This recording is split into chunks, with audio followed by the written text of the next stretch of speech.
Hello, HM Sheep. You know me. I'm Dr. Dan Dew. Now, looky here. I want to let you know that the last thing you should be doing is going to patreon.com/HMP and helping out this podcast. It's a form of welfare, and welfare is communism. You don't want to end up like those Jags that Patrick Swayze had to kill in Red Dawn, do you? I mean, sure, you'll get an extra bonus podcast each month, be an executive producer, or even get an exclusive t-shirt, but why? These guys are a bunch of lazy, shiftless morons with nothing to recommend them. They also refuse to bend their show to my will and turn it into a full hour-long discussion of why Agents of S.H.I.E.L.D. should be our national television show. So whatever you do, don't go to patreon.com/HMP and throw your hard-earned money their way. It only helps keep this monstrosity of a podcast on the internet. And as Mama Dew always said, she said to me, "You've always been a disappointment, Dr. Dan Dew, and I cry myself to sleep every night." But she also said, "You only ever look out for number one." I'm Dr. Dan Dew. Burn in Hades!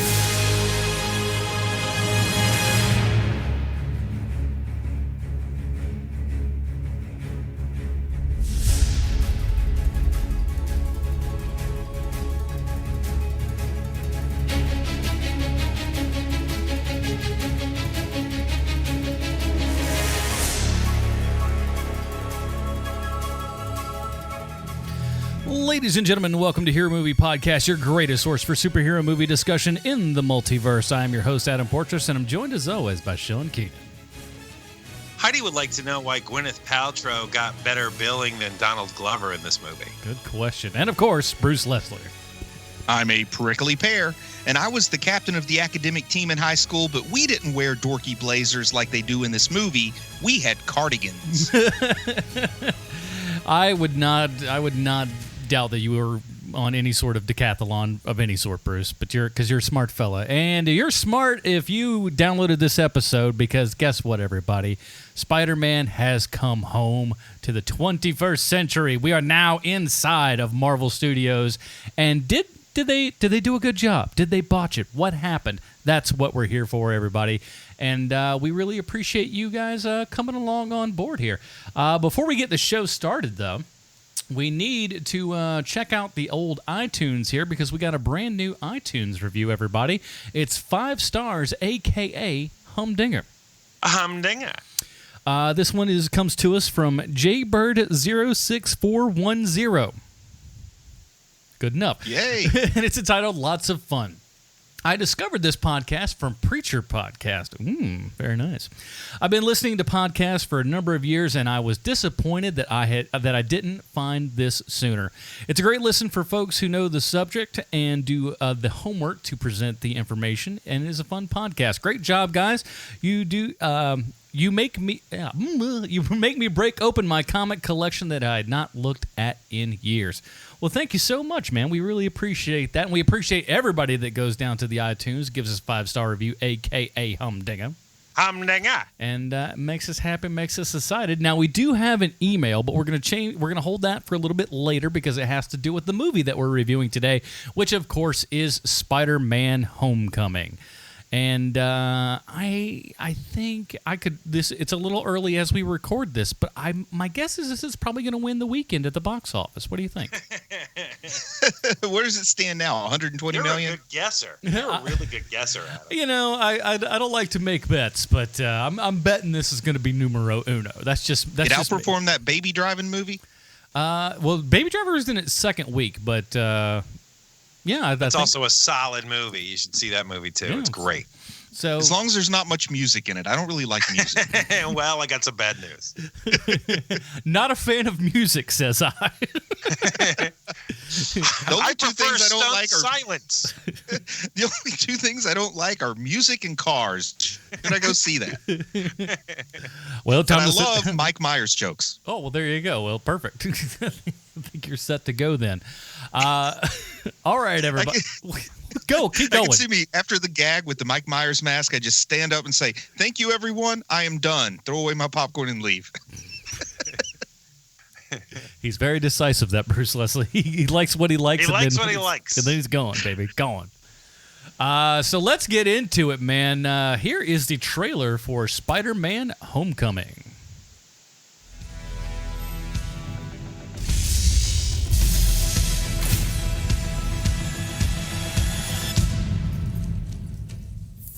What's up, guys? Wait a minute. You guys aren't the real Avengers. I can tell Hulk gives it away.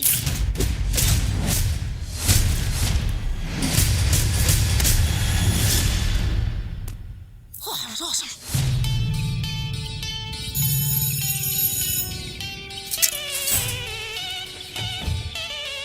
Did Liz get a new top? No, we've seen that before.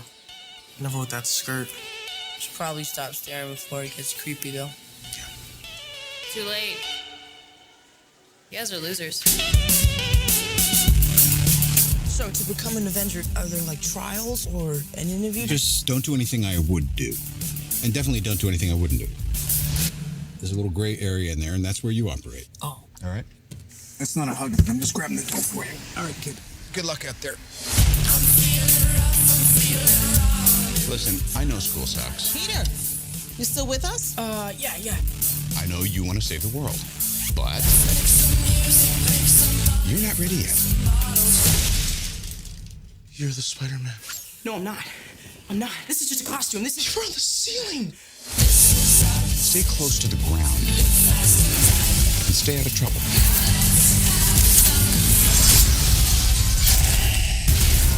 Forget the flying monster guy. There are people who handle this sort of thing. I'm sick of him treating me like a kid all the time. But you are a kid. This is my chance to prove myself.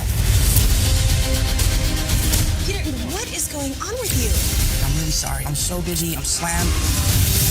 Don't mess with me, because I will kill you and everybody you love.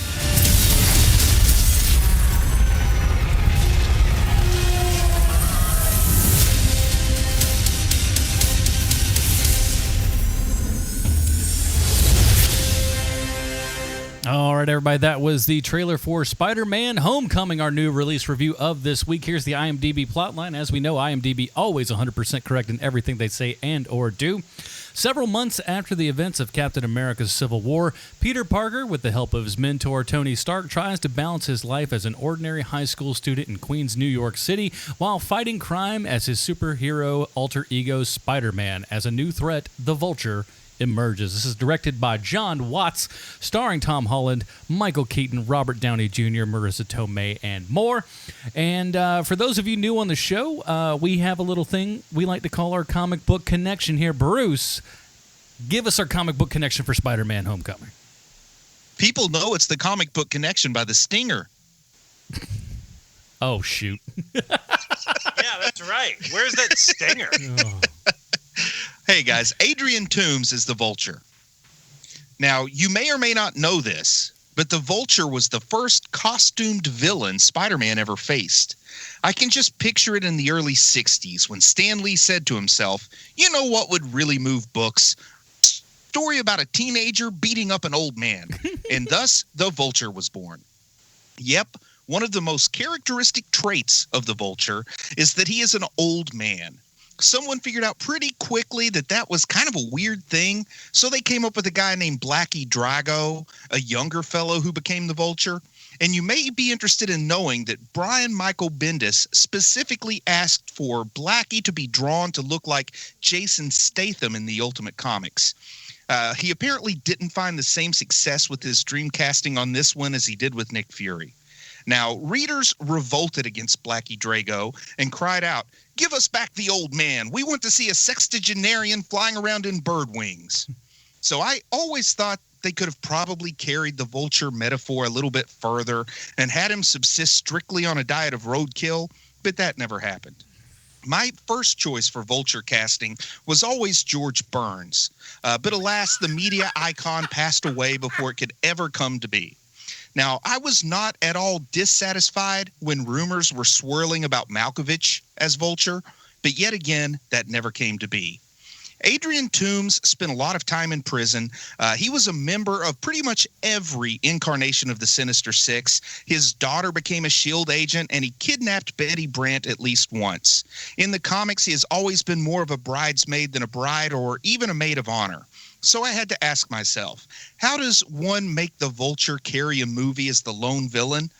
I never would have come up with the answer on my own, but it turns out that the answer is one part director of a creepy clown movie and one part Beetlejuice. Yes, the magic formula features on Mr. Mom, the guy who duplicated himself a bunch of times and became more mentally deficient with each copy. The guy who liked to build cars for the Japanese softball team that beat him at the company picnic. The guy I once thought was a horrible choice for Batman. The guy I thought would never catch on with his weird movie about Hanna-Barbera's Birdman. That's Harvey Birdman for you younger folks. Now that guy, Michael Keaton, he's going to be the Vulture. Well, I decided not to let this one pass me by. I got on the Keaton train early, and he did not let me down. So for all you listeners who love stories about teens perpetrating violence on the elderly, this movie's for you.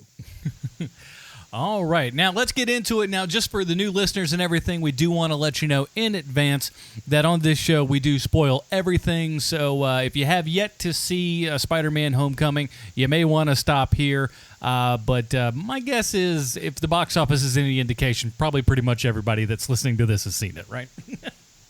Except for that one guy. Except for His that mom one won't guy. let him go. Sorry, Jerry. It's just not going to happen. Your mom doesn't love you as much as you thought that she did. Why don't you just, run away? She doesn't want him to go getting big ideas. Just wait a week, Jerry. It'll still be there. Yeah, my guess is this is not going away anytime soon. So, man, this is the first true full introduction to Spider-Man in the Marvel Cinematic Universe. We've had other Spider-Man movies before, and we got a taste of them in Homecoming. And this one starts out with a little nod to that Homecoming, which I liked. I did not see that coming at all because pretty much I did not pay attention to any trailers. That trailer that I played, I think that was maybe the only one that I saw. The rest of it I ignored completely, and boy, am I glad that I did. So do you think they wanted us to know that Spider-Man was in the MCU this time around? That's funny. Because boy, did they not drive that idea home. Well, let me tell you, man. Like right off the bat with this movie, they started hooking me in, because when you start playing an orchestral version of the Spider-Man theme song from the '60s cartoon, yeah, you're doing stuff right. That is how you do that. It's right over the little Marvel Studios logo there. Just nothing but a big old smile across my face. I mean, literally from get of go. And I got to tell you, man, when I went to go see this movie today, I was like, oh, man, I got to go to the movie theater. It's going to take forever to get there. And then we get there, and then there's 85 different movie trailers in front of it. And a lot of them look like garbage. And I was like, oh, man, they're just completely sapping my will to live. And then instantly everything changes on a dime once they start playing that music. And then even better, man, once the logo goes away, up on the screen come the words, "A film by Peter Parker," which I don't know why I love that so much, but I thought that was a nice way to introduce the movie. So good. And we see the world, the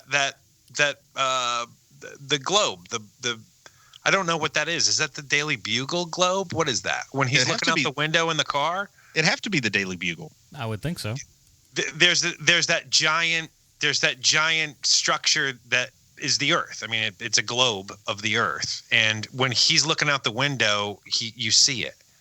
And we get this little introduction from Peter's point of view, where he's doing it all on his cell phone, and I start to wonder, man, I sure hope this whole movie isn't like Chronicle.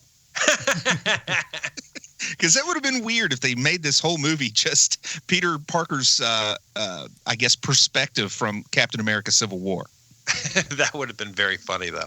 And my 6-year-old was sitting next to me, and during this introductory sequence that we get, he goes, "Hey, I think this is just the next movie after Iron Man versus Captain America." And I said, "Yeah, I think you're right, Sutton. I think you're right." That's funny. Like, he just realized that this was in the same universe when that happened. That's a smart kid. Yeah. And now but we do have a lot of fun seeing things from Peter's point of view there. Yeah. So I like that a lot. It gave us a nice sense of time and everything. And honestly, I think this is what really gave us, or at least gave me, that whole Tom Holland could not be more excited to be in this role, because I feel like this character is just like an Americanized version of who he actually is. because everything that you see coming out of this kid is just like, this is the best thing ever, to the point where he doesn't even know who he's fighting in the next Avengers movie because they refuse to tell him because he's too excited. I think that's great. They're just like, no, kid. We know you're going to start blabbing this. You're just fighting somebody. How about you shut up? And I love it that he even had the phone running during the actual battle in Berlin, because he goes over to his phone and goes, uh-oh, they need me. And then we see him jump and take away Captain America's shield. And he comes back and he's talking to the camera some more. And then he goes, uh-oh, look how big Ant-Man is now. I got to go. I loved it, man. I loved the youthful enthusiasm coming out of him. And then I also there's something so young feeling about this movie, and I just sound like the oldest man in the world saying that, but they're using new media for a lot of things. The one of the things that I like about this movie is that the kids in this movie speak the way kids actually speak. It's not old people putting words in their mouth. I think that's a good touch. And then, they kind of cut away to what's going to make me sound like an old man is the other young guy in this movie, Michael Keaton. We get to meet him at the salvage yard after the Battle of New York 8 years ago. Man, and look, I know that I know the front of the show was you just basically trolling me, but I love Michael Keaton so much, as you guys know. He is one of my favorite actors, and he has been forever. And I don't know what it is about him, but the second I see him, I'm like, well, things just got great again. You know what I mean? Like, I hate the movie RoboCop, the remake of RoboCop. It's terrible. Yeah. But he is great in it. And so whatever he's in, at least it's going to be that good. And so, how do you like the movie where he played a snowman? I have never seen Jack Frost. Maybe we'll have to check it out sometime because I think he would be good in it. He might be, who knows? But from the second that you see him on screen in this movie, he's great. He is great all throughout this movie. You're getting all of the Keaton that you could possibly want. It's great. He's so good. And like back in the late 80s, early 90s, I saw an interview with him on, 60 Minutes or 2020 or some kind of thing that my parents would watch at night. And I saw him say, the difference between good acting is this. And he looked directly at the camera and then he said, and this. And he looked about a quarter of an inch away from the camera. And I thought, okay, this guy understands what he's doing. But we get to meet him, man. And we got a lot of treats in this opening little scene with Michael Keaton where he's working for some kind of contractor that's a salvage contractor. They got the contract with the city to come clean up the aftermath of the Chitauri invasion. And then, my goodness, how happy was I to see that Cagney or Lacey, I don't know which one she was, but one of them got promoted way up to damage control. Which reminds me, because they keep name checking it. So is there a damage control project in the works? There's a put pilot with ABC. I don't know what a put pilot is, but there is a put pilot contract with ABC. I'm in the business and I don't know what that means. It's where you get a pilot and you just put it over there for a while. Well, I think from my research, a put pilot means if you make it, they guarantee they're going to at least show the pilot, though they may not pick up the series. Versus, like a regular pilot. That's as good an explanation as any. I also read about a 1090 pilot. So anyway, it's a put pilot, which means that they're probably going to make at least one episode that we'll get to see of damage control. But it kind of surprised me how much effort this joint production was putting into promoting damage control. And it also makes me wonder, will Tyne Daly be the star of the next big Marvel TV show, Damage Control? Fingers crossed. She's done a lot of TV. She's done a lot of TV in her later days and everything. So I don't think was she Cagney or was she Lacey? Help me out here. Keep talking. I'll look it up. I'm 35. I don't know these things. Because if she's Lacey, then they're going to bring Cagney on for at least a guest spot, right? Oh, without a doubt. She'll probably be the villain. Ooh. Yeah, because you can't have Cagney without Lacey and vice versa. Agreed, and that's not how you say that. I also somehow I think he knew, and somehow I don't think he cares. She's Lacey. There you go. Good. So Cagney will have to be a guest spot. But I also love it that Adrian Toomes here points out the fact that, gee, Tony Stark owns Damage Control. The same person who made the mess is getting paid millions to clean it up. Doesn't that sound about right, guys? Hey, yeah, that's pretty great. Kind of how it works. It made me think of this movie starring the guy that played Ross from Friends on HBO about like the surgeon who invented breast implants. Then later, when everybody was afraid they were giving them diseases, he made more money taking the implants out than he made putting them in. That movie was called Breast Men. Starring Ross, but no Rachel. No, unfortunately not. That movie was fair to middling, I would say. So he drove a Corvette. Yeah, I know. Look, I know I've been gushing about Keaton here. What do you guys think? How do you think he did? I loved him, man. I loved everything about his performance. He does it right, man. He takes his job seriously. It's goes back to the thing. There are no small parts, only small actors. You can be in a ridiculous movie, but your performance can still rise above it. Not that this one's ridiculous, but I think he's really showing up to work. I don't think he's phoning anything in here. Agreed. And I think we'll talk about it a little bit later, but there is, and this goes across for a lot of Keaton performances and stuff. There is an odd, and I mean odd in a good way, an odd sincerity to everything that he does. That other actors don't really seem to have, and yet it's true. He comes in there, and it's just like something about how he delivers his lines and everything. You feel like he believes it more for some weird reason. I can't explain it. There's another thing. He can simultaneously carry a subtle foreboding along with giving the impression that somewhere inside him there's a bit of nobility too. He really, really plays like the blue collar values real well here. He also has this Bill Murray quality to him where he can be a complete jerk and you still like him anyway. Mm-hmm. Because I just saw him in The Founder, the Roy Kroc story about the guy who invented the McDonald's Whopper to prominence. No, not the Whopper. I'm sorry, the Big Mac. And and that character is wholly unlikable. Ray Kroc is a terrible human being, but because it's Michael Keaton, you're like, oh well, I still want to see this guy. I still like this guy. Yeah, he gets it. You get more empathy out of that character than you would if anyone else was playing it. Very true, for sure. And I don't know about you guys. I have no love for the Vulture. Like the Vulture is a character I don't care.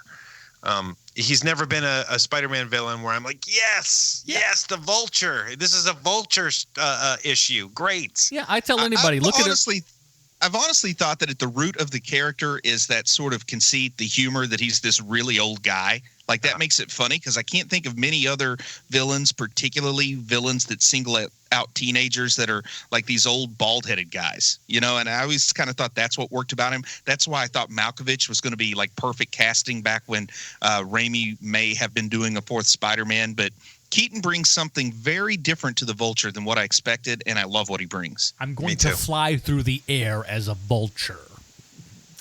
I also like the subtle way that they don't want to go over the top full-on comic book Vulture, especially not Silver Age comic book Vulture, because he looks just kind of ridiculous. But they give him that bomber jacket with the real furry collar because the Vulture always has like this puff of feathers around his shoulders that would look kind of almost like a feather boa or something if they tried to reproduce it faithfully. But it really works just as an incidental. Like it's not really a costume. He just needs that leather jacket because it's cold out, and it just works for me. Yeah, it's pretty great. Nice touch. Now, I'll say this. One of the things that I really enjoyed about this is that he just, like his modus operandi for being a villain is super, super simple, is super, super easy, and we don't waste a lot of time on it. And he's also not trying to take over the world. One of the things that I really like about this movie is that it's small. I mean, small. But it's much smaller in scope than what we've seen recently in all these comic book movies. Oh, it absolutely is, and especially when you compare, Avengers type stuff and everything. This is on a very small scale, and I think it is such a smart move for them to make because this is something that could have easily gone, just gigantic size without even, breathing hard. Yeah, and it's the wrong move, quite frankly. And they make it clear, too, that this is this gray area. Tony Stark calls it out. Don't do anything I would do. Don't do anything I wouldn't do. There's this slight little gray area. So the Vulture's the perfect villain to be big enough to give a new version, a new version of Peter Parker a serious challenge, but small enough that Tony Stark would say he's way below the Avengers pay grade. Right. Because if you bring in Doc Ock terrorizing the city like he did in Spider-Man 2, the Raimi one, well, of course you're going to have some Avengers getting involved. And not Captain America, but Iron Man does come in and save the day in a way that I almost ask myself, would Iron Man really do that? But then I tell myself he's not really concerned about the fairy. He's concerned about Peter, and that's why he does it. Yes, I think so, too. I think that those are his motives for sure. What do you think about the new take on Midtown High that we get here? Because the typical Midtown High is just kind of generic high school where Flash Thompson's the football star. Here, it's now Midtown School of Science and Technology where everybody is a geek or a nerd to some degree, but then there's still that striation within their community that I think is going to kind of hit home with the target audience for this movie. I like the idea that Flash can be obnoxious without being muscle-bound. They did. Well, I'm sorry, Adam. Go ahead. I'm sorry. Well, they did do just a tiny little bit of that in Amazing Spider-Man. That was still more of the kind of more. They didn't lean on it as much as they did on this one, but that was more of kind of a more gifted school, if you will, than we'd actually seen prior. But I really like how they hit the school here. I like how they really tried to make it look like a magnet school in Queens would look. A lot of this does come from Bendis' Ultimate Spider-Man, of course, where and I'm talking more about Miles Morales. This movie is such a good is pastiche the word that I want to use, where they take elements from lots of different Spider-Man stories and kind of put it into Peter Parker to let everybody find a little something that they like, no matter what their flavor is. I didn't go to a magnet high school. I'm dumb, so sure. But anyway, I like it that this seems like the school that Miles Morales went to in the Ultimate Comics in the 1610 universe, and that they have not a school full of white people with red and blonde hair, Right. And it really feels like this is what I've never lived in Queens, never went to school in Queens, but I imagine this is closer to reality, where we have a diverse group of students. I like the idea that Flash is now an obnoxious an obnoxious rich kid. Yeah. I'm not going to dare try to take a stab at the ethnicity they're aiming for, because that's just a can of worms if I get it wrong. But he's definitely not the blonde hair. He's not Joe Manganiello. I can tell you that right now. the 40-year-old Joe Manganiello in the high school. And I'm going to just put it out here on the table. Having been to medical school, been through medical residency, I have ran into a lot of people that could be exactly who they're portraying as Flash Thompson in this movie. He is Guatemalan. See, I'm glad I didn't guess, man. If I'd picked Argentina, people would be killing me right now. Maybe. My one of my daughters went to what I lovingly refer to as Fancy Pants Academy. And it is a lot like, it looks like Midtown High. It really does. Everything is kind of modern and updated, and there's no like stupid kid trying to skateboard in the hall and all of that. Like it was a really nice touch that they're modernizing the Spider-Man mythos. And Liz in the comics had blonde hair and looked kind of like a typical Silver Age girl you'd have a crush on in high school. And they really dug deep for Liz, because she was the girl that Peter had a crush on, like in issue 1 and 2. And then once Gwen Stacy came along, we didn't really hear much from Liz until they decided to bring her back years later and revamp her character. She wound up marrying Harry Osborn. But it's kind of cool. They're doing that. They're giving us characters where you sort of know where they're coming from, but there's going to be more to them. We'll get into Michelle as this unfolds and the complicated way they've approached that character. We also get Ned, who looks like, physical appearance, age, the rapport he has with Peter really makes us think of a character named Genki Lee from the Ultimate Spider-Man that's friends with Miles Morales. And but the name Ned makes us think of Ned Leeds, someone from the Daily Bugle who would become the Hobgoblin. Right. So I really don't know where they're going with this character, but I'm hoping in one of the sequels we get to see that actor in spandex as the Hobgoblin. Yeah. And then Betty Brant looks like she's 12 years old here, and it's so weird to think, man, wasn't she Elizabeth Banks 10 years ago? But yeah, how do you feel about? There's a lot going on with the high schoolers, right? Because I was recognizing names as they were firing them off. Like, that's a character from the comic book. Are they all characters from the book? I think like I said, Michelle is complicated. We'll get into that. But I think that all the ones that are given names are names that happen in the comic books. But other than the names, I don't know that they bear much similarities because all of Peter's Silver Age classmates, they were white. You know what I mean? Like, not just white, but blue eyes, blonde hair, and could be models, except for the guy who was supposed to be dorky, so they gave him glasses. That's it. But you see, kids, back in the 60s, I didn't know there were other races. I'm just as surprised as you. We got to roll. We got to roll for a really bookwormish type. Let's get David Cassidy in a pair of glasses and cast him. Perfect. But yeah, all the names, man, you can just kind of look through, and all the names have links to people that were friends of Peter's back, in the past when he was still in high school in the comics. Borrowing very, very much though from Bendis's take on Ultimate Spider-Man here. Now let's talk about this. I don't know. Go ahead. Let's talk about this. Perhaps. Go. All right, you, Sean, go. Well, what I was going to bring up was that I didn't realize it till I looked it up. But Kenneth Choi, who was also in the first Avenger, and he was one of the Howling Commandos alongside Captain America. He's also the principal in this movie. Did you see the photograph in his office? I did not. There's a photograph. I didn't know till I looked it up. Okay, I did of them. Yeah, I saw the photograph, and I saw that was the same actor in a black and white photograph, almost a la Wonder Woman style. But we're supposed to understand that Principal Morita is the grandson of Jim Morita from the Captain America First Avengers movie, which is the same actor, so that's cool. Wouldn't it be amazing? It's the Steve Trevor. Right, I think that's awesome. Yeah. Would it be awesome if they all had like just the regular, like all the Howling Commandos had like descendants that looked exactly like them, and we just go, well, we got Howling Commandos now. Well, they tried to do that a little bit with Dum Dum Dugan. They could have him just show up as Dum Dum the Third or whatever. Yeah, see, it could happen.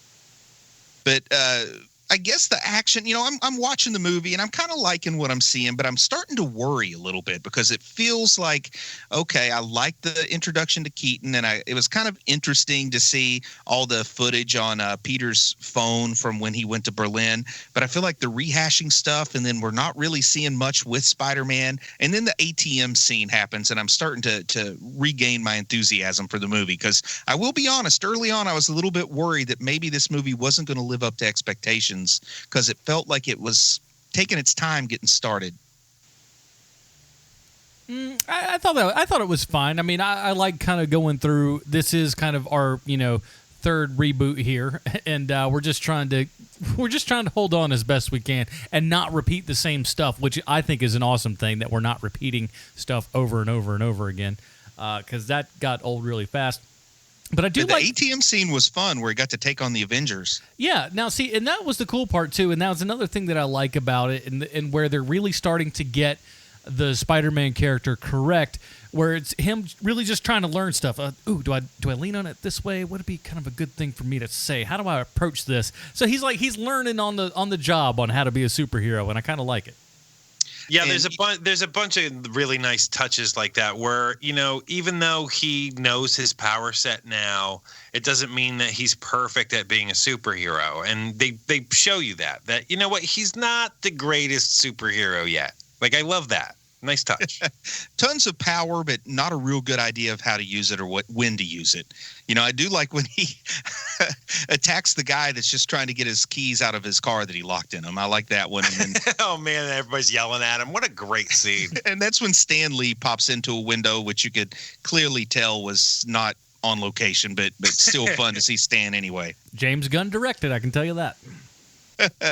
And then he's eating the churro, leaving all the messages for Happy, and Happy never returns. But there's a payoff later when we find out that Tony has received all those messages and paid attention to them. You know, it's kind of touching later on. It pays off. But it's this ATM scene where the first act ends and our protagonist is introduced to the conflict that's going to push this movie along. And I like the ATM battle, man, because it shows us that he's pretty darn capable, but then he's totally not prepared for the unexpected when they break out the alien technology, the special technology that they have with them with those guns and such, and the bodega gets burned down. I thought this and you learn about how dangerous it all is too. You know, I mean, he doesn't even realize how dangerous a situation he was in until after, when he's looking over the wreckage. Yeah, oh, exactly, man. He goes in and rescues the cat and the guy, and then he knows he's got to figure out what's going on. So I guess the next thing we really come to is when he and Ned, and I think we get to have a little bit of fun along the way when Ned brings the Death Star over, and we can tell he's got a crush on Aunt May. And we probably ought to talk a little bit about Aunt May before we move into the next beat. Boy, they tried to homely up my girl a whole lot, but it didn't work, everybody. I could see through that mess. I think it did not. I think they accomplished exactly what they were going for. And that's like, you know, when you're in high school and you've got the friend that's got the hot mom, and then you show somebody else a picture of her and they're like, well, you know, she's cute enough, but I don't get it. I don't get your obsession. And you're like, yeah, but you didn't live in my neighborhood. You know, there's something like they're giving her just that faint air of, you know what, you might have a chance. That's why she gets the free sticky rice, because the guy thinks he might have a chance. And she hikes her pants up to her armpits. That's another way to try to make somebody look less appealing, I guess. They kept her in big old glasses all the time. Man, I do love the high pants. I don't know what the inspiration for that was, but man, they kept getting higher every scene she was in. High-waist pants are back in, though. I guess, man. I need to get me some. But you know, then he goes to the party with Ned, and Aunt May drops him off, and Ned has the hat. And I got to tell you, man, I like the hat on Ned. It looks good on. Wouldn't work on me, but it works for Ned.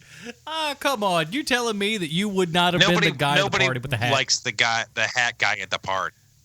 Yeah, they love you when you're the wizard hat guy.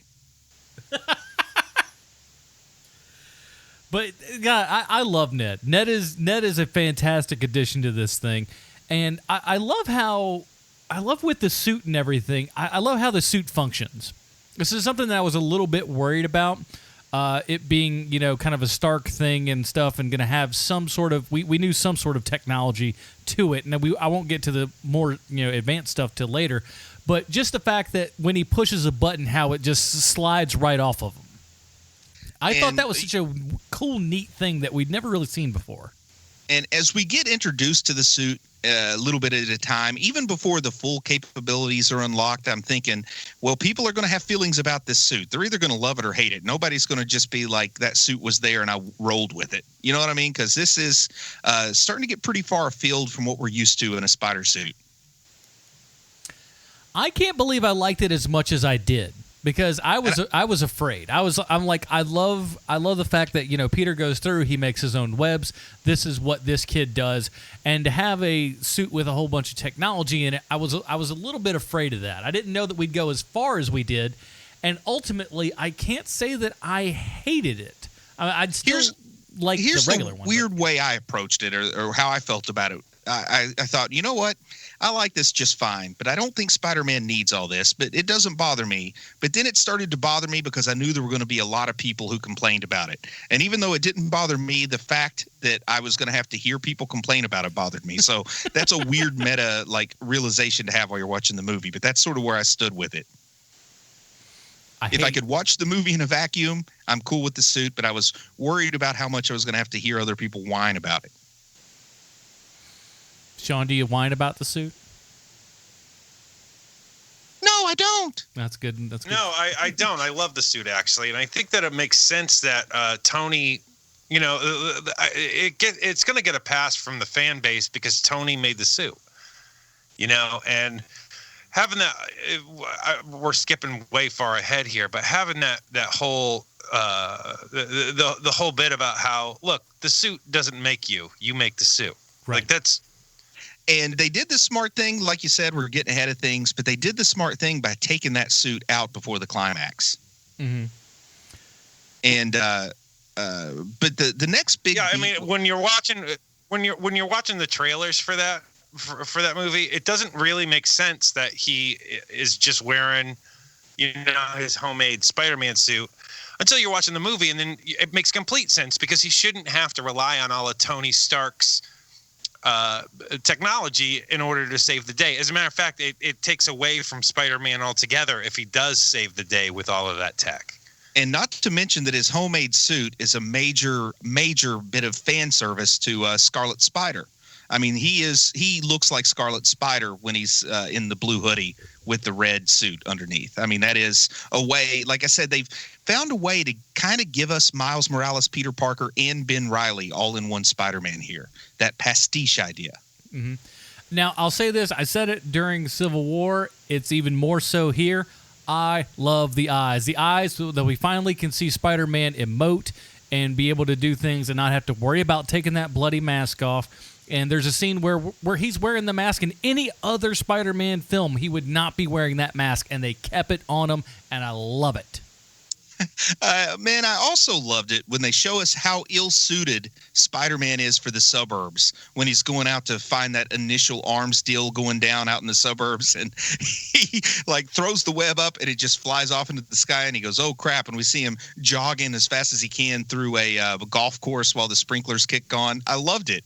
And then they mirror it with the Ferris Bueller scene.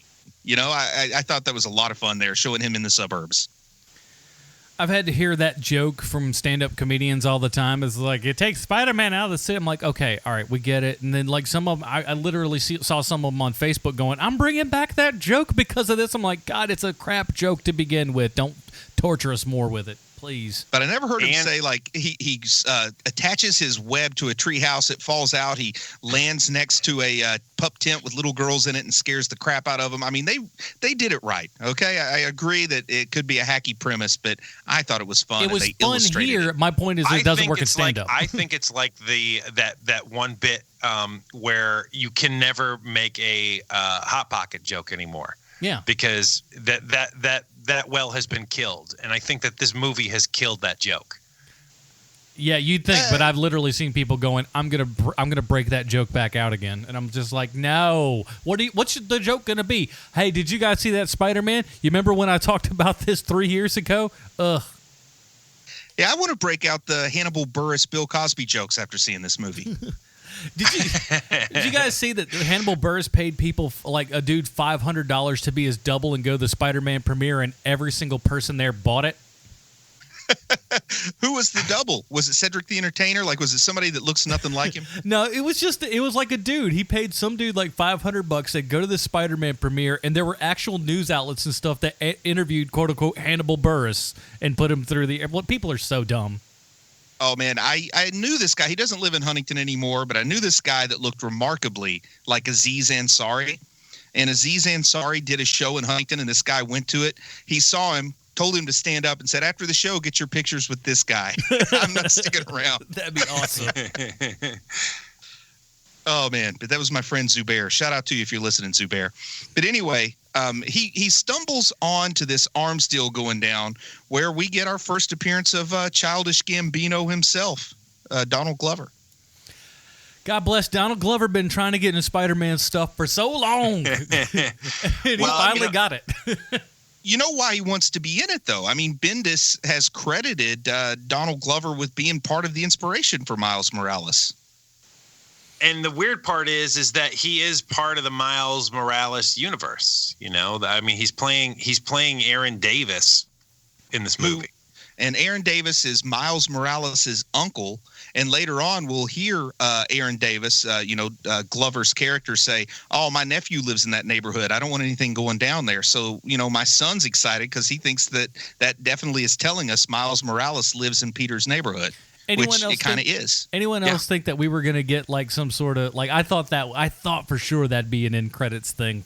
I was just like, oh, I know what they're going to do. In credits, I got this. They're going to have like Miles just being born or something to have him, speaking of patience, just be like, hey, wait, Miles is coming. Miles is coming down the line. Say, hey, here's my new nephew, Miles. I thought that might be a fun thing, but. And they dropped, they dropped that Aaron Davis has a criminal record. And of course, in the Ultimate Universe, Aaron Davis was the Prowler, a Spider-Man villain. Sort of he had retired from being the Prowler by the time Miles became Spider-Man, but that's the connection there. And Donald Glover, in addition to sort of being part of Brian Michael Bendis's inspiration for Miles, he also did the voice of Miles Morales in a couple of animated things. Mm-hmm. And I think he's in the new animated thing as well. Well, Miles definitely is. I don't know who does the voice. Well, I mean, I know Donald Glover has a role in it. I'm not sure what that role is, but I think he has some sort of role in the new. But, personally, I only really know him from Community. So I was didn't see the same character that he is in Community, which makes sense because it's a different character. But I liked it. To me, that meant, okay, there's more to Donald Glover than I thought. It's almost as if Donald Glover is what we like to call an actor. TV show Atlanta, man. He's great in Atlanta. I have not seen that. Where's it set? I don't know. I'll have to ask Matt about that. Cambodia. Can we talk about something for a second that I probably should have brought up at the top of the show? So 2017 has been a remarkable year for comic book movies, right? We have now had, this is our fourth awesome comic book movie of the year. We got Logan, Wonder Woman, Guardians of the Galaxy 2, and now Spider-Man Homecoming. Mm-hmm. I think you skipped over Power Rangers, my man. No, I didn't. No, I did not. No, I did not skip it or forget about it at all. What I'm bringing up, basically the reason why I'm bringing this up is that, before this year, the year that was considered the greatest year for comic book movies was the year that Iron Man and Dark Knight came out. Yeah. Well, that was just two. That was only two movies. And while there were Dark two Knight, darn good movies. Well, they're amazing. And Dark Knight is probably, still considered the seminal superhero movie of all time by most people. But to get four really, really great comic book movies all in the same year, it's going to spoil us for what's probably coming next. You know what I mean? It's also going to make our year-end show tough. It really is. There's a couple that have the potential to be pretty darn good later. I mean, we still got, your big Thor and Thor Ragnarok this calendar year. We got Justice League. So it's I can't believe we've added just Kingsman 2 I'm excited about. Yeah. I mean, Adam's most anticipated movie of the year, Lego Batman, was pretty good. Yeah. We have an embarrassment of riches this year. And so it's hard for me to believe that 10 years from now, there's still going to be the superhero genre and we're going to keep getting these movies at the level that we're getting them at. I can't imagine that's going to happen. However, when you look back, you are going to think of 2017 as the year that we got all those really great superhero movies, I believe. Now, talking about sort of an abundance of good things, did you expect we would get to see both versions of the Shocker in this movie? I thought it was fast. It's just like, hey, guess what? No, new one. I didn't know there were two Shockers in the comics. Yeah, man. There are two Shockers in the comics. There's Jackson Bryce as well as Herman Schultz. And did they both have that same quilted costume? Probably. But, in the comics, the gauntlet comes from Crossbones. Like, that's Crossbones' old gauntlet that they get their hands on, and that's where the Shocker gets his power. So, as much stuff as they were robbing here, I get the idea maybe they did rob some of Crossbones' gear on the shipment back from Africa or something. It would make sense because he did have something like that in Avengers 2, Oh, didn't he? yeah, because he did that whole punching thing. No, dude, I got to go back and look at that. I bet you it's the exact same thing. I think that the Shocker got Crossbones' gauntlet, and that's what we're seeing here because it starts to become clear that they're not just they don't just have the Chitauri stuff that they stole at the beginning of the movie. They've been raiding damage control all along. And it kind of makes sense because Keaton's character Toombs has a bit of a vendetta against Damage Control because they shut down his original contract that he mortgaged his house to finance. I also like the idea that the Shocker, who is just a completely forgettable Spider-Man villain, is 1,000 times better in this movie. The portrayal of him is 1,000 times better than the Electro character in Amazing Spider-Man 2. Yeah, and Tinkerer is better than Electro too, I would say. Yeah. How Matt? I got to be honest with you. I only think of Tinkerer as a DC character. How big a character is he in the Spider-Man universe? Bigger in the Ultimate Comics. He worked with Vulture in the Ultimate Comics. I think the Blackie Drago version of Vulture, the Jason Statham version of Vulture in the Ultimate Comics. But yeah, he kind of helped design a lot of the gear that Vulture used there. So I thought it was used appropriately here since, like I've said many times now, they're really leaning into Bendis on this movie. Yeah, for sure. And that's the thing. To me, that's a wise thing to do. And I hear a lot of other people, I want to get you guys' take on this. A lot of other people just going, oh, man, this is yet another Spider-Man movie. Do the reboots bother you as much as they bother normal people? Because for me, I see reboots as not a bad thing. I look at it like another start to a comic or another artist coming on board. I liked Heroes Reborn because it was just like, and I like the Ultimate stuff because it was new ways of telling old stories. And I dig that kind of stuff myself. I've gotten to the point where I like reboots because things can get stale quickly without them. Imagine Action Comics started in 1936, and if they hadn't rebooted that, here we're going on 81 years or 81 years now, man. Boy, that would be awful stale if you didn't spice that up a couple of times along the way. But I like it when I see stuff like this. It's to me it's refreshing. It's like, oh, we get a new thing, and I think this time, and you always go, is this going to be the best version of this yet? And you always hope that, and it seems at least so far with this, we're going down that right road. And also, what are you going to do? What's Tobey Maguire, like 42 now? You either have to reboot it or have a presbyopic Spider-Man. I don't know.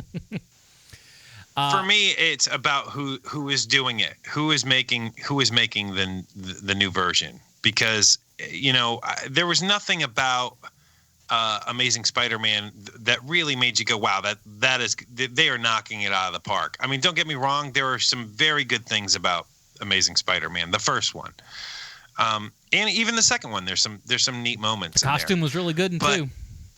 The best thing about it to me was the casting for Gwen Stacy, and they killed her in the second one anyway, so I didn't really want to see a third. Yeah, me too. She's great in that. By the way, spoiler. But there's certain people that when you hear that they're in it, it doesn't. Again, I've already name checked this tonight, but the RoboCop remake. Was there anyone who was like, oh man, that looks like it's going to be fantastic? No, I thought it was going to be all right. It's okay. It didn't look good to me, but I did like Jackie Earle Haley, and I did like Michael Keaton. Yes, me too. But really, we probably need to, before we run out of time, talk about the Washington, D.C. Scene here, and then we can move on to kind of the climax. But what'd you guys think for the big, you have that scene in the middle of the movie at the rough halfway point that's your big production number. And here it's the Washington Monument. Did you guys like this? How'd you feel about how this went down? I like it because it's nice. Adam. It's simple. It's there's a lot of peril going on, but at the same point, it's very, very simple. It's nothing that, shouldn't be beyond his capabilities.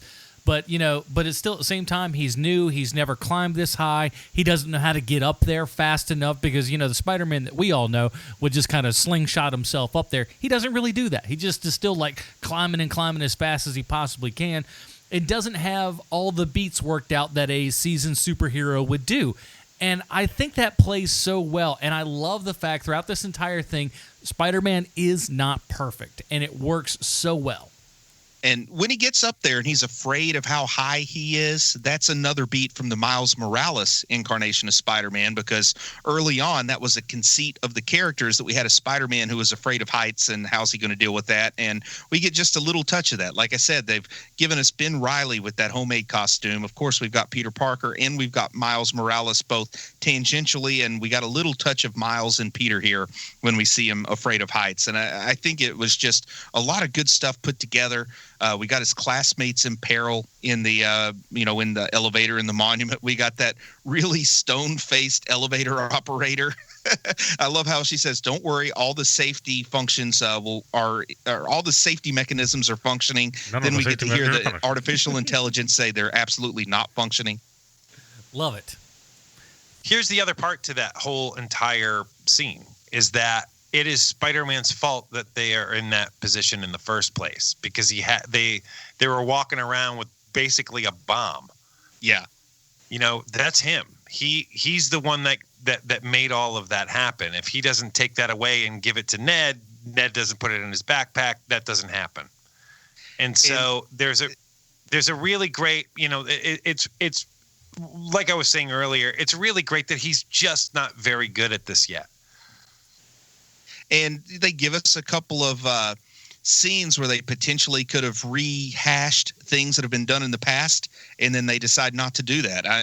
We've got the whole rescue of Liz, and when she's falling down in the elevator and he shoots down that web to save her, that easily could have been a Gwen Stacy moment, where they could have had him kill her, and that would have been where he made some kind of turn. Then he's hanging upside down, and the artificial intelligence in his suit says, "Go ahead and kiss her," which of course would be a reproduction of that iconic moment from the Tobey Maguire movie with Kirsten Dunst, and instead his web cracks and he just goes falling down the elevator shaft. It's fun because they're, the Watts and company are showing us, yeah, we know these tropes that you've seen in the past, and we understand that you like them, but we're not going to give them to you here. We're just going to let you know that we're making the conscious choice not to repeat those. Yeah. It's very cool. Especially the hanging upside down, and the AI says, "Go ahead and kiss her." And I think, oh man, are they really going to do that? And of course they don't. So you know who the artificial voice is, right? It's the lady from that movie about the heroin addicts, Requiem to a Dream or whatever. That's exactly right, Jennifer Connelly. And the cool part about that is that Jennifer Connelly is married to Paul Bettany, who did the voice in Iron Man's costume. Yeah, so Jarvis, and is now Vision. Yep. I love it, but the only part about it that is disappointing, we only get a voice. Jennifer Garner, she's a good lady to look at there, She's easy on the eyes, that one. When they make Lady Vision a character in the movies, they'll bring her on. Oh, fine, we'll take that. Lady Vision. Well, is it the 90s again? The next big thing after what the throwdown at the Washington Monument is the Staten Island ferry, where he gets that information from Aaron Davis about where the arms deal is going to go down. So Peter hits the Staten Island ferry where he has to fight again with the Vulture. And we meet a guy named Matt Gargan here, which I thought was cool because I love that actor from Better Call Saul is where I know him from. But he plays a really good villain, and I like him here in this movie as Matt Gargan with, for some unknown reason, he has a scorpion tattooed on his neck. Who's to say? That's his astrological sign. What's up? What's wrong? Doesn't Matt Gargan also end up as someone else later? I only know him as the Scorpion, but Venom. Yeah, Scorpion becomes Venom at one point. Yeah, that's right. That's what it is. But I want to see the Flash Thompson in this movie become Venom because that will be interesting. Venom weighs 98 pounds. First, he has to lose his legs as an astronaut or whatever, and then become Venom. I'll take it. But, the Staten Island ferry, let's just we'll get to the point. It's a disaster. Mm-hmm. The ferry's cut in half and sinking. Peter throws his webs around, tries to pull it back. He has that Jesus Christ pose that to me is very reminiscent of that wonderful train scene from Spider-Man 2. Once again, telling us, yeah, we know you like this scene, but guess what? He's going to fail instead of succeed here. So once again, setting us up to think they're repeating a beat and then going in the opposite direction. And that's when Iron Man has to come save the day and take the suit away. And I thought this was a great performance from Robert Downey Jr., this sequence here. And I really love what was written here, where we see him basically laying it all out. If one of them died, that's on you. But if you died, well, that's on me. So, like the tough love moment, taking your suit away. Oh, my God, I sound like my dad. Trying not to do that, but here I am. He's saying all that stuff. I thought that really drove home the fact that Tony is a mentor here. Tony, this is when he talks to him, and we realize that he has been listening to all those voicemails that have been going to Happy, because he says, oh, I heard you quit band, well, why don't you just stick to the churro lady kind of thing? Like, it's sort of touching that, Tony really, really cares about Peter, but he also doesn't want to let him know just how involved he is. You know what I mean? Doesn't want to, quote unquote, smother him or let him get his ego too inflated. He's honestly approaching this like a father-son relationship. Much better than that kid in Iron Man 3 when he said, oh, don't be a you-know-what when he drove off. He's grown a little bit. He had to grow. and I like seeing a Tony Stark where we don't have to deal with the PTSD subplot. Yeah, it's fine. But I do like him coming in here, and I'm also liked how they did use him very sparingly as well, because this really could have been the the Tony Stark show featuring Spider-Man, but it was Spider-Man with a dash of Tony Stark in there, and that was so refreshing that they didn't lean hard into Iron Man.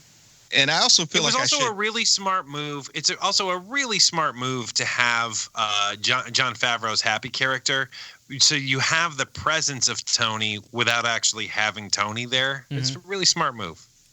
And I also want to clarify what I said about nice to see him without the PTSD subplot. I think that subplot is a good one. I think folks that deal with that probably appreciate seeing a superhero like Iron Man dealing with it. But I mean, it's a little bit like a throwback to the first movie when we see him here, which is just kind of a nice nostalgic feel. Yeah.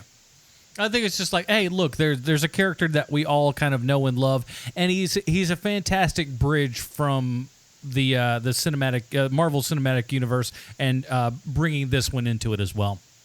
And I mean, imagine what else are they going to do? Do you really want to see Jeremy Renner with Hawkeye as his mentor here? Boring. No.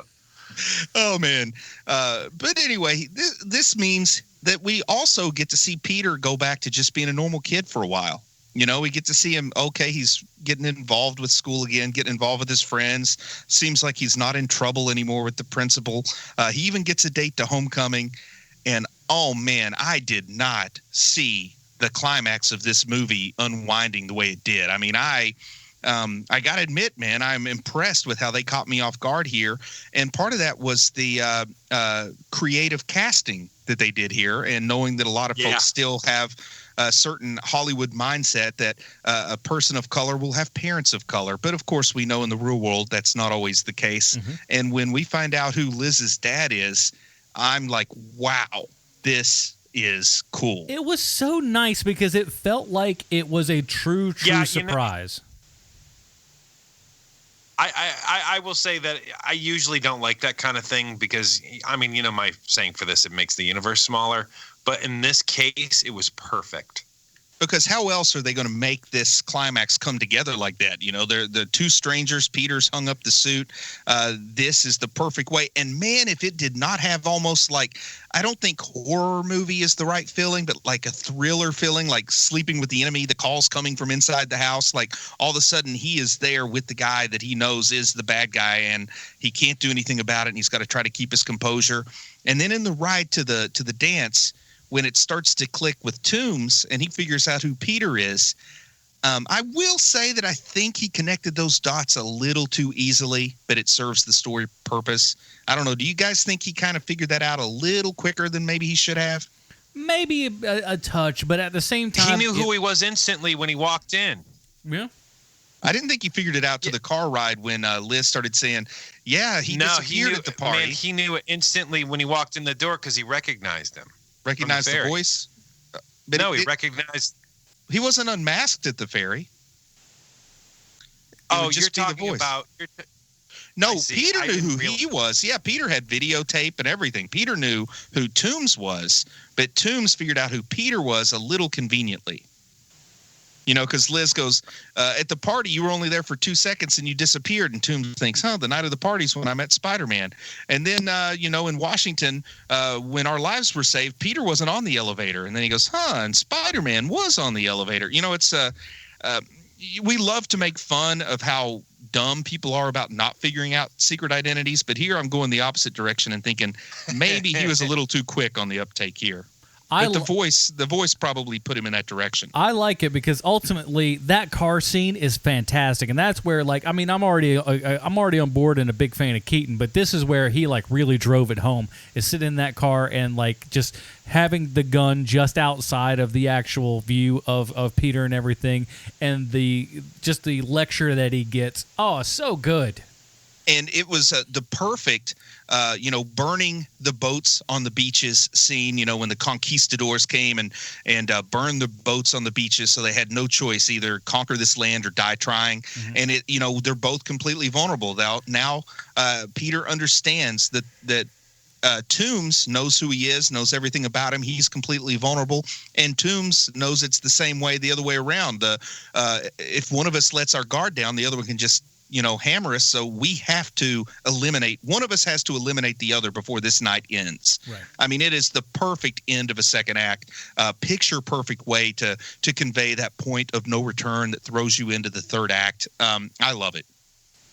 Me too. Great scene. And I think that, sorry for the confusion earlier. My Skype is going in and out. If you couldn't tell. Man. I think that scene is something that I'm going to take away from this movie. Him in the car. It's so picture perfect. And as much as I'm just heaping praise all over Michael Keaton, Tom Holland does a really great job in this movie too. He's really good. He looks like a nerdy kid, but he also has like 6-pack abs and looks like he could punch somebody in the face and it would hurt. But he has that face. Yes, he does. He does. And this whole family connection does seem a little bit close to the storyline with Norman and Harry Osborn from the Raimi films, but it's still different enough that it works for me. And this gets us to the point where Peter has to ditch his dream date at homecoming and go dig out the old Scarlet Spider costume and get things going, man. And finally, Ned gets to be the man in the chair, the guy in the chair. I love that. I love making kind of ancillary characters useful and at the same time not really feeling like it's shoved in there for no reason. Because first of all, we plant the seed earlier that he wants that. He wants to be that dude. Microchip. Yeah. He's excited for that, and then when he finally gets the chance to, he gets to shine and do what he wanted to do the whole time, thus becoming not only not just being a side character, but becoming an integral part to why Peter succeeds. And we get the little tiff with shocker number 2, which of course Ned gets to save the day by picking up the web slinger and gumming up the old gauntlet or whatever, and then man, Peter. In the warehouse, when he has the brief moment of Michael Keaton monologuing. Once again, we've reached in the postmodern movie fan won't accept monologuing unless there's a bit of meta awareness, like the villain has to know that they're monologuing. Mm-hmm. No one's been able to monologue since Watchmen came out in 1986, basically. But I like it because he says, "Oh, and also I needed more time," and then boom, man, the suit flies out, cuts all the beams. And Peter gets covered in rubble. I just love how Toombs is such a smart character. We don't let him get away with being a dumb criminal. This guy, like, he's not a super criminal or anything. He's there to, make a better life for his family and everything. And if he's got to do some rotten stuff in the between, he's okay with that. He's made his peace. But he's also not just a run-of-the-mill smash and grab kind of guy. He's a dude who's going to do what he does and do it better than anybody else out there. And he's been doing it for 8 years at this point, which is kind of astounding when you think about it. And he deals with the threat in one way and one way only, and that's he just tackles it head on right away. We see that when the first Shocker kind of tries to blackmail him when he gets fired, and then we see it again here with Peter when he brings the house down on him. I thought that was the anti-gravity gun. Yeah, I did like that. But I am going to tell you here that there's a trope that I don't like that shows up in so many of the movies I do like. But the whole power of positive thinking, like suddenly just because you believe in yourself, I call it the Grinch that stole Christmas. His heart grew 5 sizes that day and he could suddenly lift everything. That kind of happens here, man. He has the power of positive thinking that makes him stronger, and he throws the rubble off of him. I'm fine with that because here's the thing: because given what we know about Spider-Man, I don't think he realizes how strong he actually is, and I think that that's never truly been put to the test until this point. And I think now he has an inkling of what his actual strength is. Because those of us that are fans of the comics knows that Spider-Man is pretty darn strong. We don't see it. We also we don't think about it like that a lot, but he is. He's stronger than Captain America, not as strong as the Hulk. That's where he comes down. Though he did punch the Hulk. I always think of him. I always think of that. I think of that moment there where he's pulling off the rubble as kind of his Shawshank Redemption moment. Where he's like, "Oh, okay, I figured out everything I'm supposed to have figured out now." And the rain's coming down on him, too, which is a bit of an homage to a splash page in Spider-Man 33. They kind of recreate that visually here as well. Mm-hmm. But, yeah, it's the power of positive thinking. He gets loose, and, man, if they don't have the craziest final battle I have ever seen in a superhero movie, I think. I've never seen anything like this. Like the 15-year-old kid without his Stark Industries suit, clinging to the side of a jet that looks like a Las Vegas casino with the light show going on around it. I don't know if either of you have ever been to Planet Hollywood in Las Vegas, but man, it looks like that plane. It's just crazy. I don't know how Peter could have any expectation of surviving this, and he probably doesn't. He's just trying to stop it. And man, they found high stakes when the stakes aren't that high. You know what I mean? Like the battle is just crazy. We got a teenager dangling from the side of a jet, fighting way up in the sky where, there's no way you're going to survive this. Yeah, I thought this was wonderful. I thought this was ambitious. I thought they swung for the fences and made contact. Yeah, it's a lot of fun, and it felt like it was, again, what it was supposed to be. And they also found a way for Peter to lose and win. Which is a hard thing to do. I mean, they showed us, if it weren't for Peter throwing that monkey wrench into the gears, Vulture would have succeeded in stealing all of this Avengers gear, and then who knows what would have happened. But also, he still got beat up pretty good.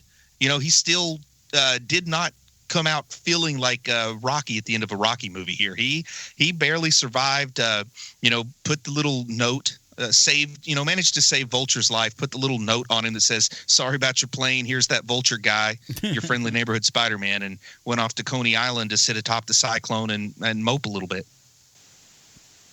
Who amongst us isn't good for some moping? Oh, I'm good at moping, but I've never moped atop the cyclone. Get to work. And then after this, I think we need to talk about Zendaya. Zendaya? How do you say her name, Sean? I think it's Zendaya. Okay, because I haven't watched Casey Undercover enough to know her work that well. But here, they reveal her. They've been calling her Michelle, but finally they make her captain of the academic team. And she goes, my friends call me MJ. So that's where they're making that. Okay, so even though we don't have a Mary Jane, we kind of do have a Mary Jane.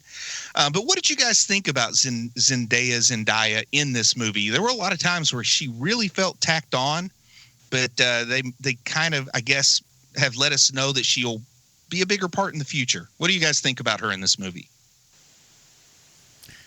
It felt like, I don't know. It's weird to figure it out only on the first viewing and stuff, because it did feel like, oh, this should be like the girl that you probably should be going after and not the other girl kind of thing.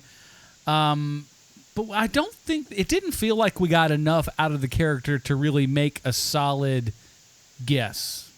I felt like Zendaya is an awfully well-established name for this role, but they must have big things for her in the future.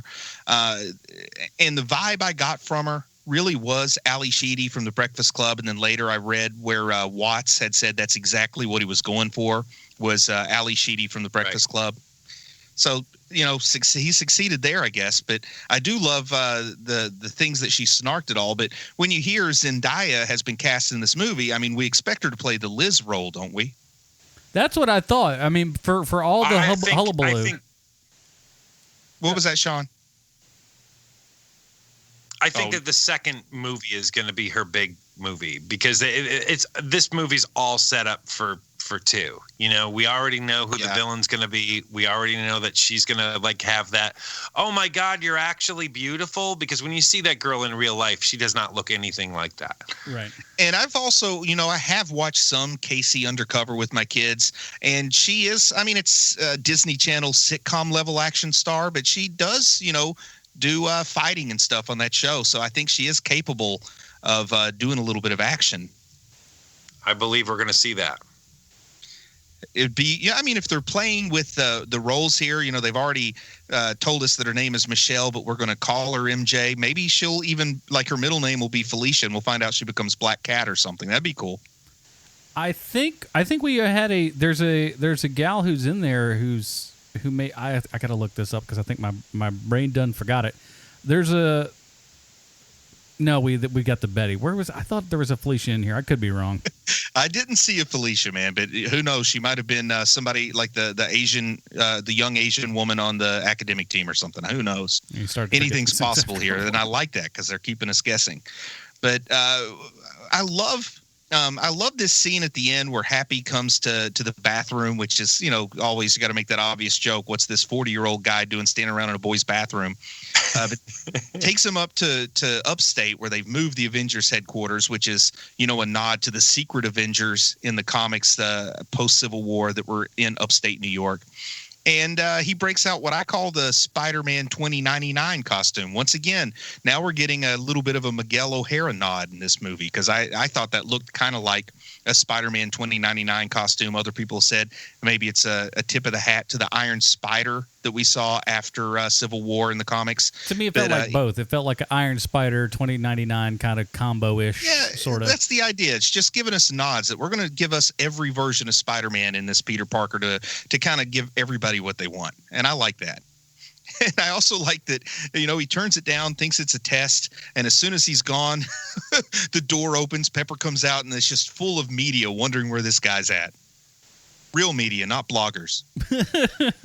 I thought that was a great twist because it really could have gone either way. But again, it feels just like Marvel doing what Marvel does so darn well. And he gets back home and he's got the brown paper bag that says, here, this is yours.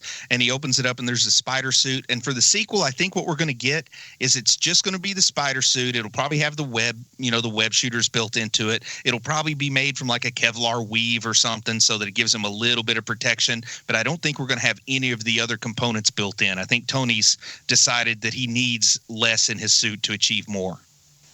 I hope so, because as much as I kind of like the whole, the test and now is like, oh, you have 8 billion web combinations that you can do now, and he still can't find one that he just likes. As fun as that kind of was, it's not Spider-Man-y enough for me, I guess. I don't know. Yeah, I like the idea. He proved himself in the Scarlet Spider garb, so Tony's just giving him a costume so he looks cool. But and maybe make him, a little bit of bulletproof or a little bit of protection against abrasion or whatever. Huh. But other than that, it's going to be all Spider-Man performing from here on out. I hope so. I'm trying to think of any other. Well, we also got that wonderful scene when he's trying on the new suit, and Aunt May goes, "What the?" And then we go into the credits, which I love. That. Let's talk about this. So we have a Spider-Man that people kind of know who Spider-Man is. How do we feel about that? Not that many people know. Ned knows, Aunt May knows, Tony Stark knows, Happy Hogan knows. That's about it. And I get the idea. Vulture knows. But Vulture does know, and he's in prison, and he's, I said before, he's got this sinister nature, but he also has some weird bit of nobility in him because he could have just shot Peter in the back of the car, but he says, you know what, you saved my daughter's life, so this is your one chance. Now it's like, okay, you saved my life, so I'm going to pay you back by not letting anybody but me know this information. Like, he's still going to go after him when he gets out of prison, but he's not going to let everybody in the criminal community know who Peter is. That's how I feel about it. And I think this is where they could easily, ramp up and have him kind of be the head, if you will, of a Sinister Six if they ever get to that kind of area, Just, when he finally gets out and goes, I got to get a crew to get this guy kind of thing. And don't you feel like that's the third movie? Like the second movie, he's probably going to fight Scorpion. Is that where we think they're going, Sean? Scorpion in the I second hope movie? not. I don't want to see a Sinister Six fight. Well, who do you think the villain's going to be in the second movie? Oh, it's definitely Scorpion. And then I could see in the third movie, it's when Toombs finally gets out and he and Scorpion work together and maybe they got another shocker. I don't think it's going to be like full-blown Sinister Six, but there'll probably be 6 of them in the crew. I mean, they were kind of... That would be fine as long as it's not something thrown together like what they were trying to do with the last Amazing Spider-Man movies. Right. Like, as long as only it's something natural and cool. The only thing they have to do to make it work is bring back Giamatti as Rhino, and I'm cool with it. Yes, I knew you were coming with that. Now, and here's the thing, too, though. From what they're saying right now, for lack of a better title, Spider-Man Homecoming 2 will be like a big, giant twist for the Marvel Cinematic Universe. They say that that's going to be almost like a new, like, out of already the phases that we have. Like, put that aside as, like, one, group that together as one phase. We're starting another one come this second Spider-Man film. That's kind of what they're saying, so... Who knows what's going to happen? Yeah, who knows, man? But I feel like I'll be upset if they don't bring Keaton back. You know, because and that's kind of the way that the Vulture works in the comics is he spends a lot of time in prison. Then every time he gets out of prison, he does something to get sent back to prison. You know, it's just the beats in the comic. He should be in prison for movie 2 and come back out for movie 3, in my opinion. Also.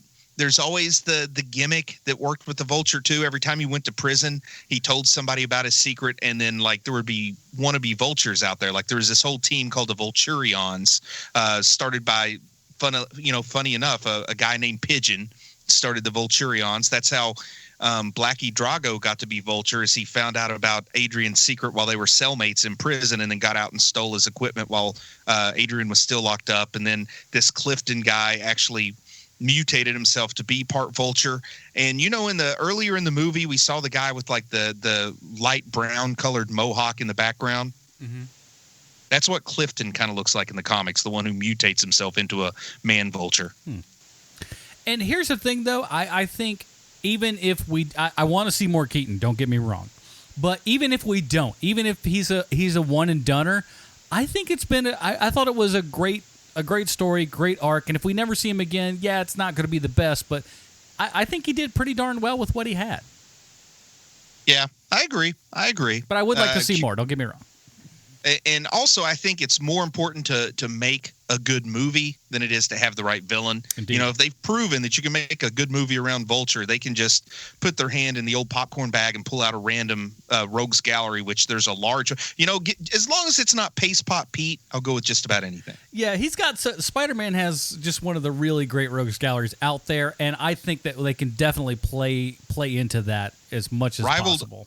Rivaled only by the Flash and Batman. I mean, there's no crazy quilt that's going to show up in a Spider-Man movie, but there's close. Yeah, I mean, but there's a couple of those that have that kind of deep roster, and Spider-Man is definitely amongst them. A Kraven movie would be great. I love honestly, Kraven. I would really love to see it, and I love the Ultimates take on Kraven, and I'd like to see that happen. At least as for like a, even if it's just like the opener for everything, I think that'd be great.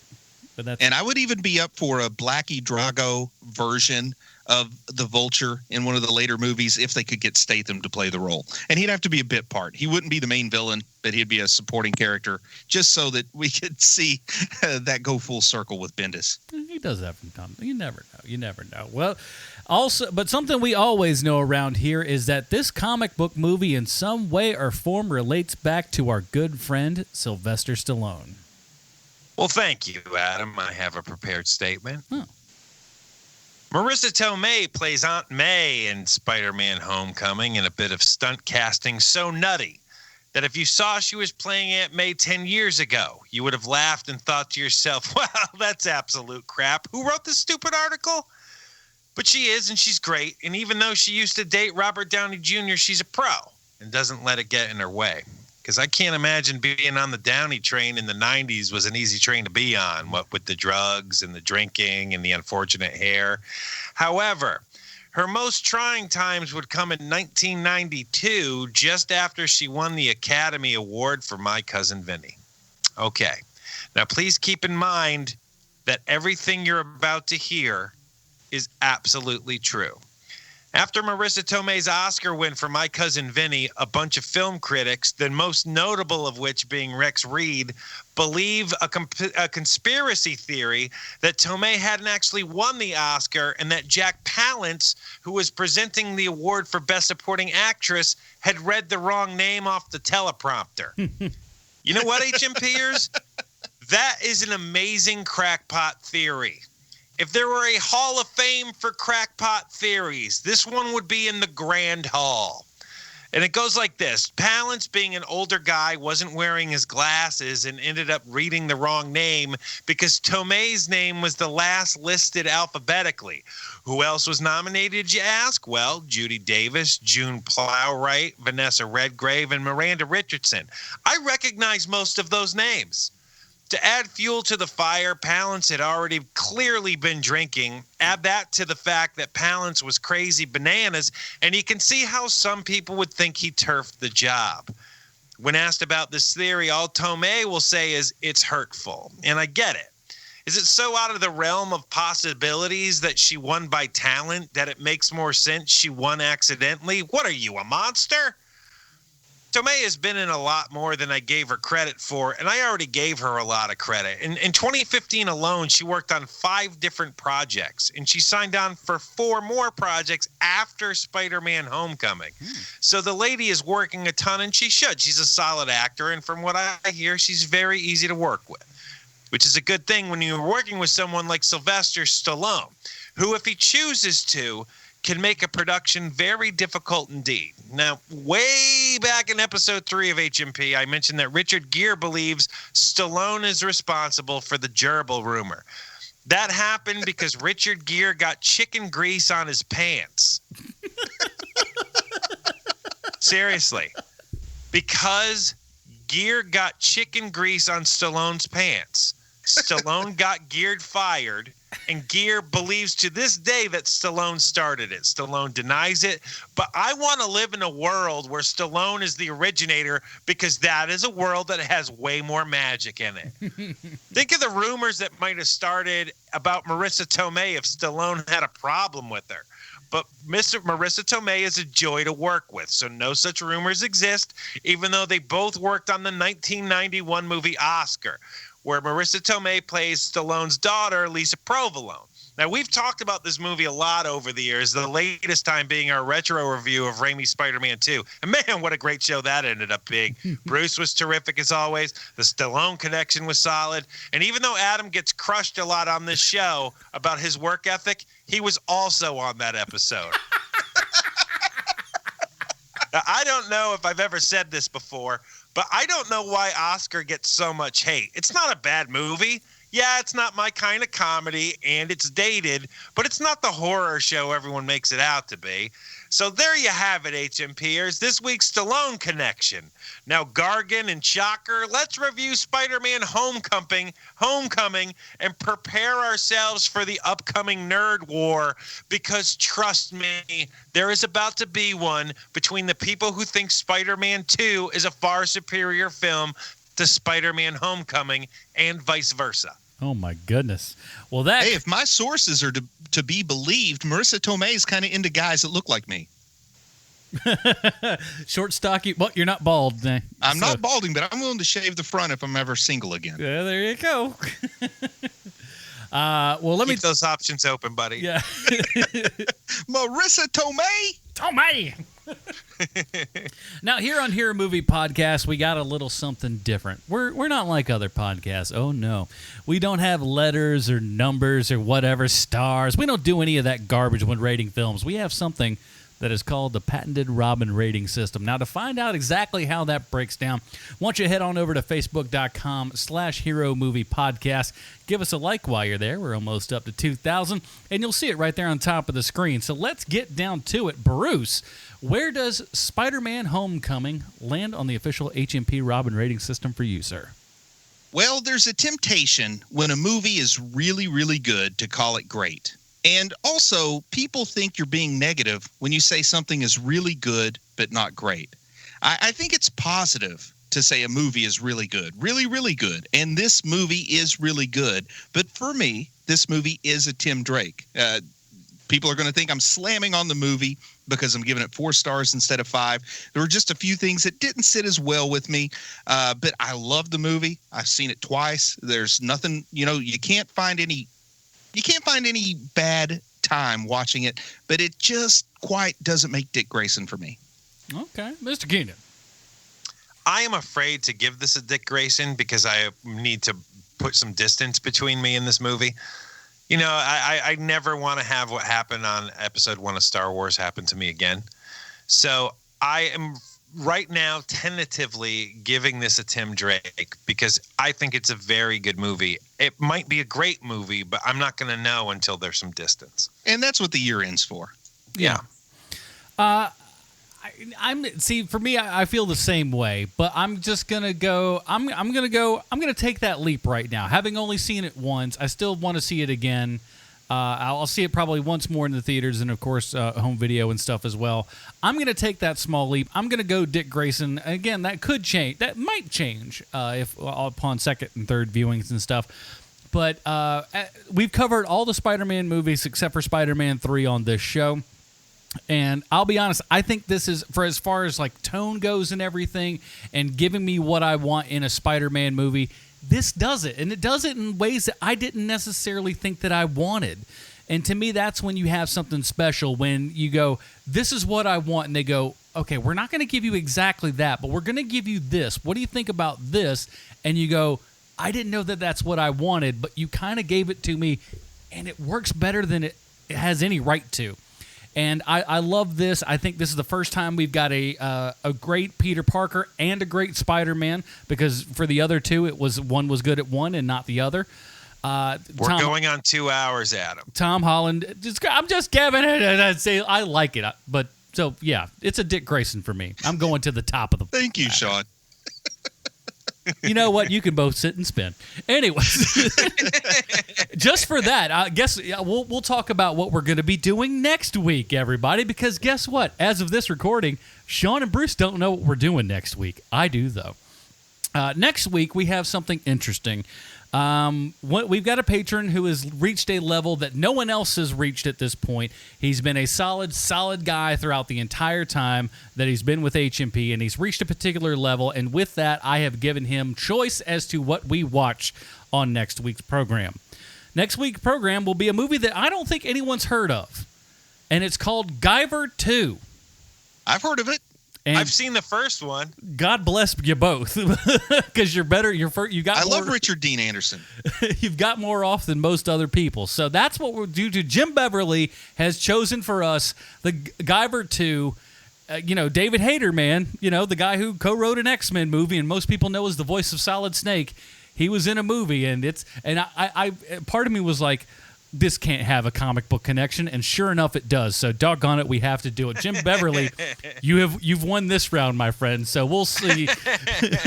So it was just like, oh shucks, here we go. So next week we're going to be reviewing Guyver 2, and let me tell you, Jim Beverly, I've watched the trailer, and we're in for something, boy. you can't have the ups without the downs on this program. Isn't Mark Hamill in the first one? I don't know. I think he is. He might be. Mark Hamill is known in that around in the early 90s and stuff. I'm sure he was probably ready, willing, and able. So we'll be talking about that next week. In the meantime, Bruce, where can we find more of your work on the internet, sir? Big announcement this week, man. Chubby Wizard, Wrath of the Manticore is now finally available on Audible. The Patreon members who've heard me complain before some of our episodes get started know that this was a long road for me and a moment of personal pride that I brute forced this sucker onto Audible. It's a fast-paced sword and sorcery action comedy, and now you can listen to it if you're not a reader like Adam. Yeah. So what could be better than listening to my voice for 6.5 hours? Listening for free, because, of course, with Audible, you can kind of just use credits to get the books and don't actually have to shell out the cash, or sign up for Audible, get the book for free, then chuck Audible out the window without paying a dime. But anyway, it's there. I think people will listen to it. They'll be amazed. They'll wonder, how did he do it?